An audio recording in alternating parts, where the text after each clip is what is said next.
પૂર્વી ખાન મેઇન પૂર્વી ખાન બાકી જે છે 15,000 રૂપિયા દ્વારા ઓર્ડર હવે મધુસૂદન લોકો એ આપણી લાઈનમાં આવતા એ ગ્રેડમાં આપણે છે તો એની જરૂરિયાત કેટલી છે આગળની સમય આપણો નથી અને આપણું પ્રોડક્શન કેટલું છે હું માનું છું કે જરૂરિયાત કરતાં પ્રોડક્શન ઓછું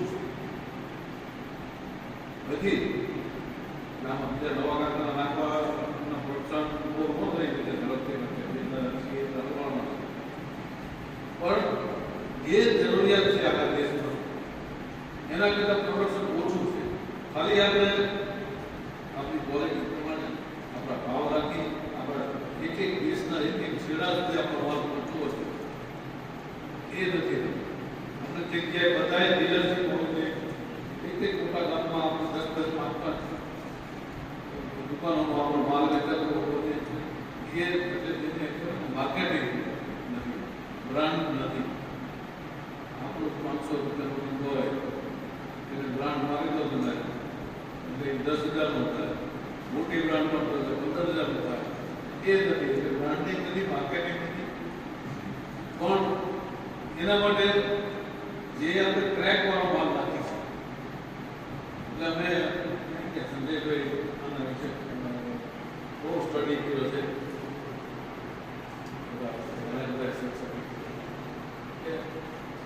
વન પીસ વાળો વન પીસ કિલો થોડી નાખો એ બંગાળમાં 700 રૂપિયાનો જાય એટલે 7-35 રૂપિયા વન પીસનો ભાવ વધારે હોય એટલે એ બંગાળ જે થોડી લાગી છે એની કિંમત તમને મળી જાય 35,000 વધારે અને એ બંગાળ માર્કેટમાં વેચાતો બંધ થાય એટલે એમાં કન્ફ્યુઝન છે કે ઇન્વોલ્વવાનો માલ હોય માલ વેચાયો હોય એ હું શું કરું પહેલા એમ કહે કે નાતા ગામના જે રોડ પરથી ગુલાબ ઉપાડી ખાંડ નાખવા છે રામજીભાઈ ત્યારે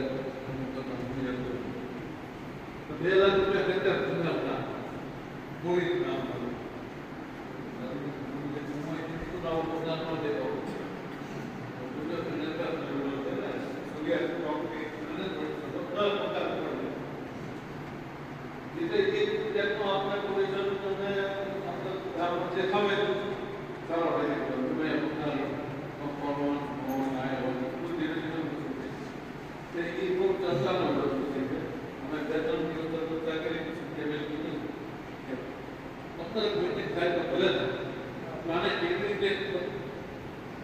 આપણે એમ નથી કે જે બંગાળના ડેલાવાળા છે એને નુકસાન થાય અથવા તો એનો ધંધો બંધ થાય એને આપણે અપગ્રેડ કરીએ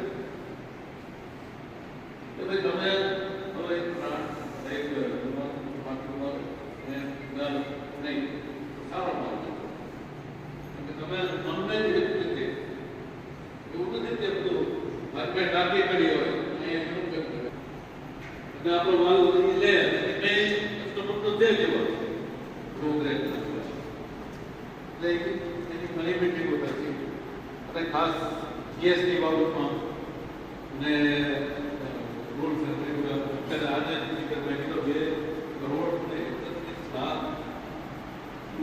31 લાખ કરોડ આ મહિનાની જીએસટી આવક છે હાઈએસ્ટ આપણે ટેક્સ છે હા સર નવી સર્વિસની જમીન મંદિરોમાં બહુ ફાયદો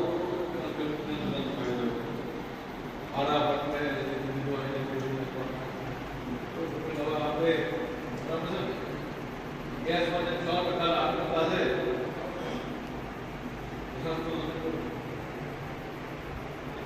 એવી રીતે આપણે કરીએ ખાસ આ બધા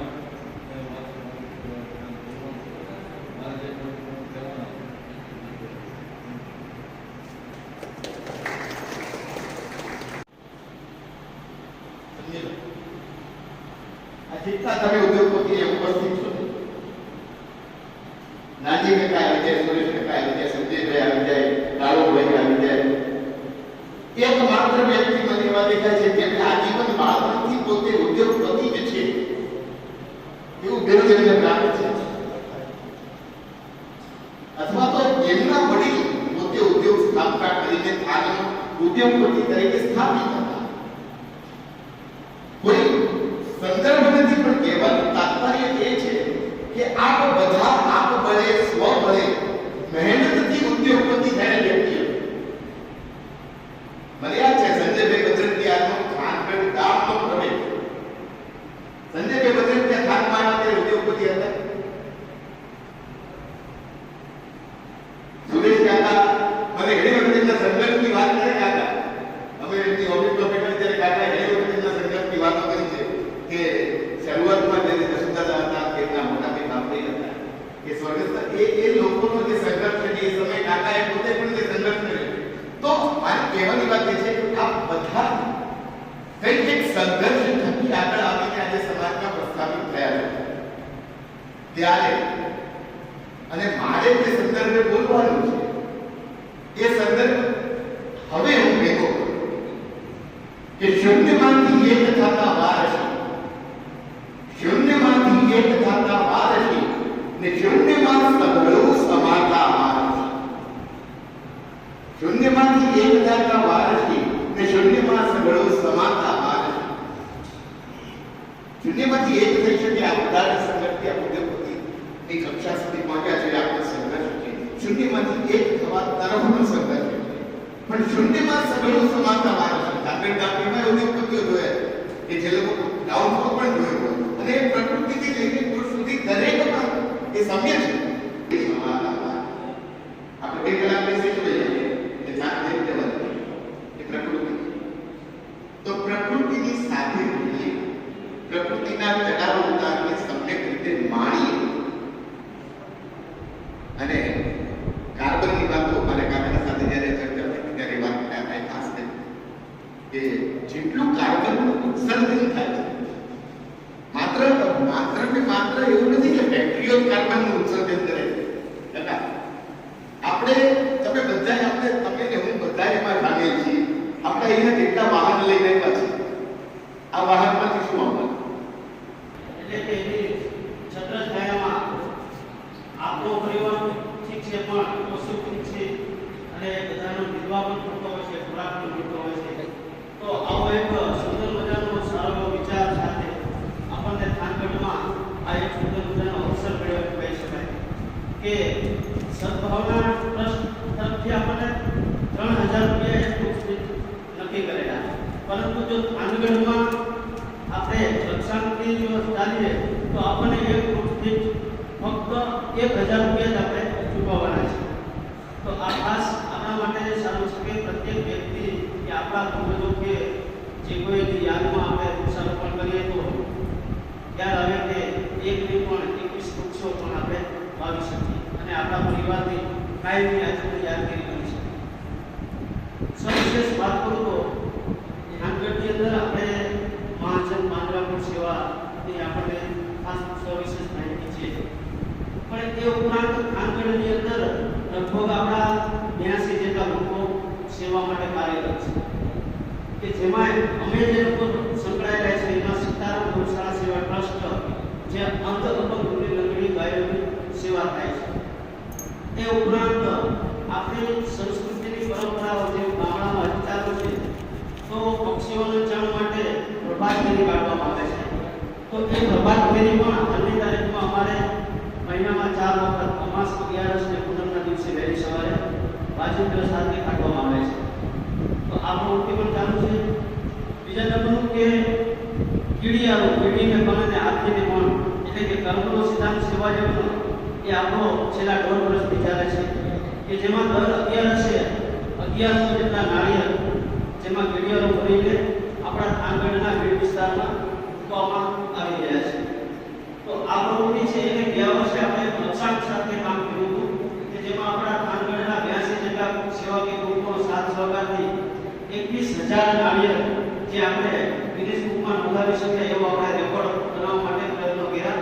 જેની સામે આપણે 23000 નાળિયેર આપણે થાનગઢના સેવાકીય અને દાતાશ્રીઓ તરફથી આપણે પૂરા થયા. અને થાનગઢની પ્રેરણાથી આસપાસના ગામડા અને નવરત અને જે સુરેન્દ્રનગરના જે ગામડાઓ છે એમાં પણ પ્રેરણા લઈને આજની તારીખમાં ત્યાં પણ દર મહિને કીડિયારો અને નાળિયેરનું કામ ચાલુ થયું છે.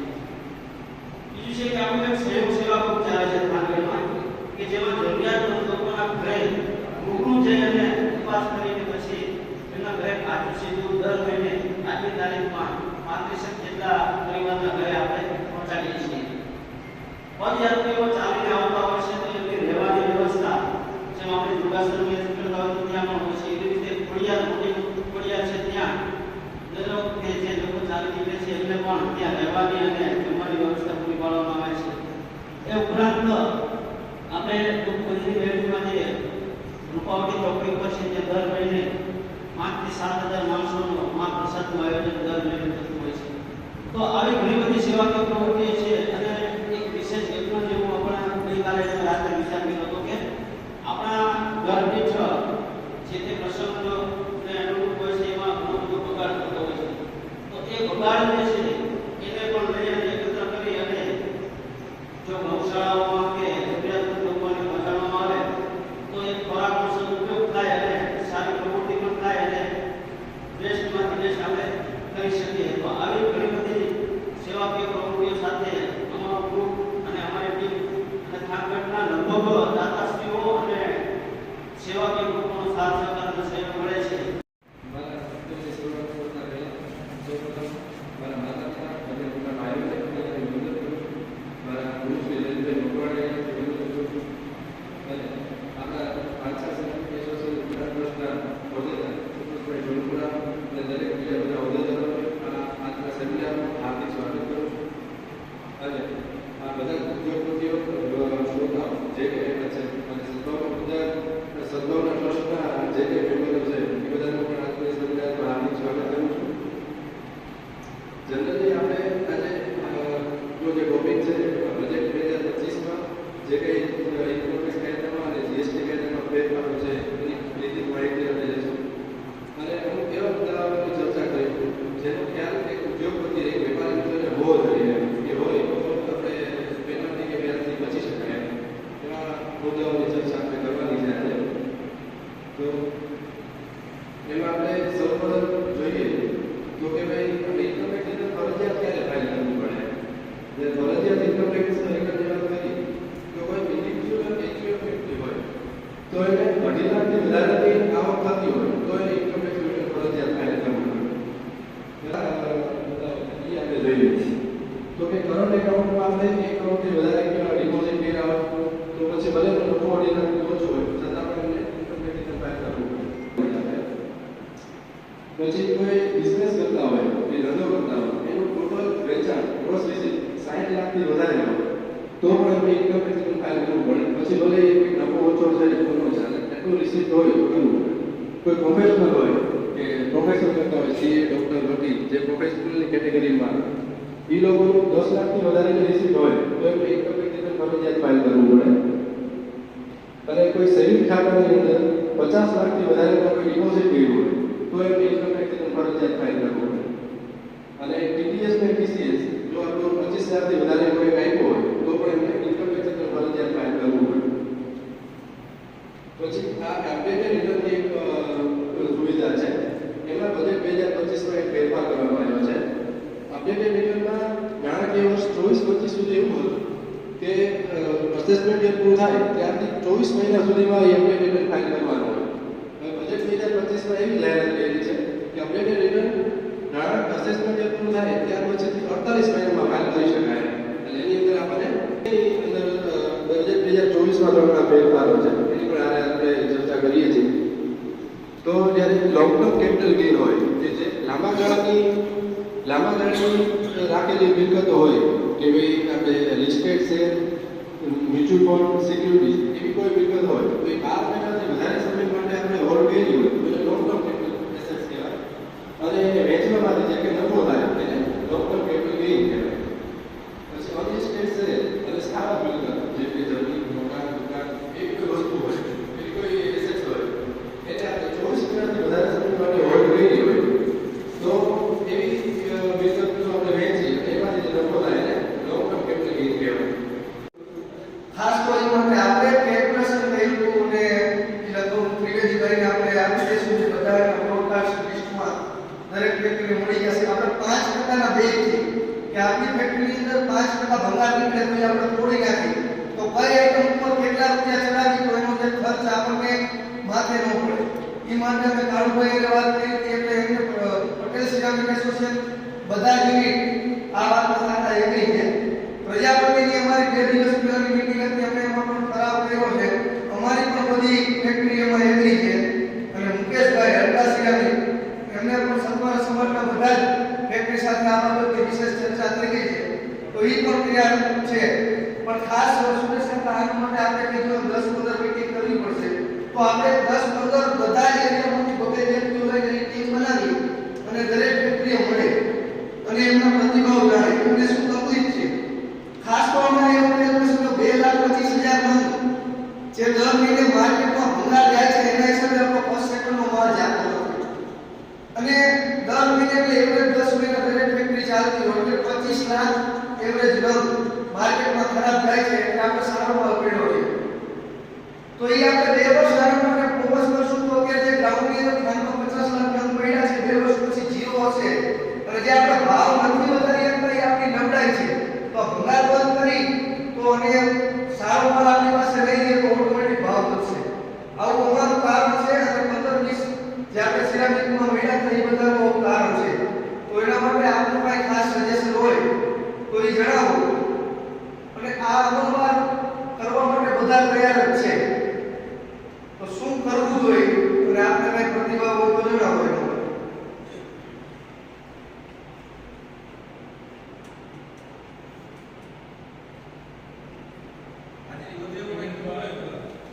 અને ખાસ એ વાત હતી કે એસોસિએશનમાં 65 સિરામિક ફેક્ટરીનું ખાતા ફંડ બાકી છે એના માટે ત્રિવેદીભાઈ બધાને વ્યક્તિગત ફોન કર્યા છે 65 ફેક્ટરી એમાંથી કોઈ લાવ્યા હોય અને તમે તમારું કઈ જે ક્યુબિક મીટર કે 7 રૂપિયા આપણે નક્કી થયા છે એ આપણને આપી દે અને તાત્કાલિક ધોરણે આપણે સંગઠન જો મજબૂત કરવું હોય તો આપણે પોતાને એમાં જે કઈ નીતિ નિયમ પ્રમાણે થતું હોય આપણે કાંઈને ફંડ આપવું પડે.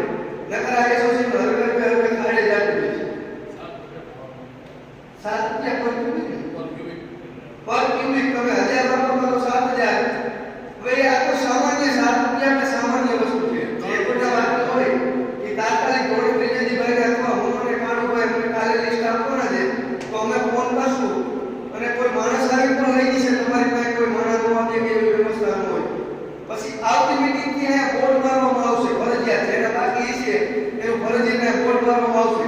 પછી એમાં કોઈ શરમ ન રાખતા કે અમારું હુકામ નામ નહીં કાંઈ પણ તકલીફ પડે તો એસોસિએશન આપણી સાથે ખુલ્લા પગે હોય છે તો આપણી પણ નૈતિક ફરજ આવે કે એસોસિએશન હલાવતા હોય હોદ્દેદારો હોય એસોસિએશનના કાર્યકર્તા હોય ને આપણે પોતાની નિષ્ઠાથી આપણે એને જે કાંઈ થતું હોય કાંઈ આપણે કરવું.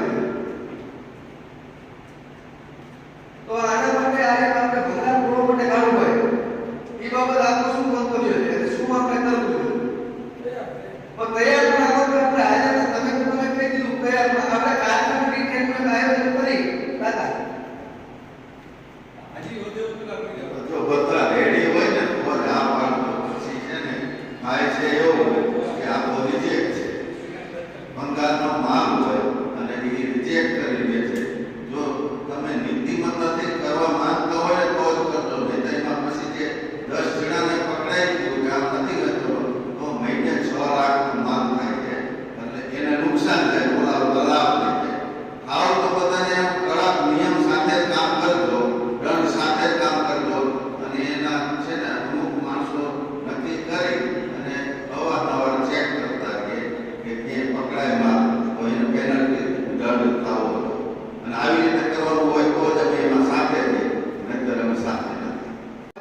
આપણે કારખાનાની રેટ ઉપર ને કોઈ પણ આપણે દંડ નથી કરી તો દરેક ફેક્ટરીવાળાને રેટ ઉપર લખી દે કે ભંગાર આપી દે શું નહીં જે કાંઈ સમય તારીખ નક્કી થાય એનો દંડ નક્કી થાય એની એક કમિટી બનાવી કરતા અને સુરેશ કાકાએ ખાસ કીધું કે આપણા ગામની અંદર ભંગાર વેચી ઘણા માણસો રોજી કમાતા હોય તો 2-15-20 એવા ભંગારના કામ કરી લોકો ભાઈ વાત થઈ હતા એ લોકો એમ કીધું કે સારી વાત છે. મેં એવું કીધું કે તમારો ફર્સ્ટ સેકન્ડ નથી વેચે તો એટલે બંધ કે તમારો ધંધો બંધ કરાવો કારખાના એવો કોઈ વિષય નથી અને એ લોકોએ એમ કીધું કે હાથ મેં થાય અને એના માટે એ લોકોએ કીધું કે તમારું કોઈ સંગઠન હોય તો આપણે મીટિંગ કરી તો એ લોકો પણ ગયા છે કે એ લોકો જે ભંગાર વેચતા રિજેક્ટ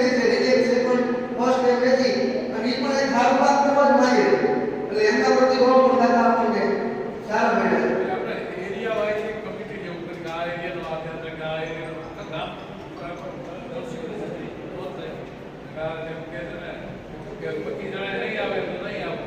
એટલે આપણે ખાસ મીટિંગમાં એ માટે આપણે એક બે દિવસ પછી મીટિંગ કરી 20 જણા એરિયાની બજેટ પ્રોગ્રામ હોય એક કમિટી બનાવી પછી આ લોકો આપણે સ્પેશિયલ કારખાને જવું પડશે.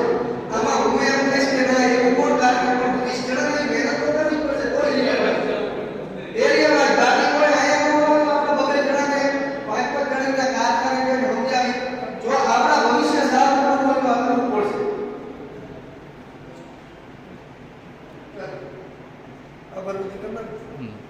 આ બધા ઉદ્યોગપતિ સદભાવના ટ્રસ્ટ અને એકાઉન્ટન્ટ કન્સલ્ટી અમારા આમંત્રણને માન્ય આપ્યા 85 વિકાસ ટ્રસ્ટ વતી આપ સૌનો ખૂબ ખૂબ આભાર માનું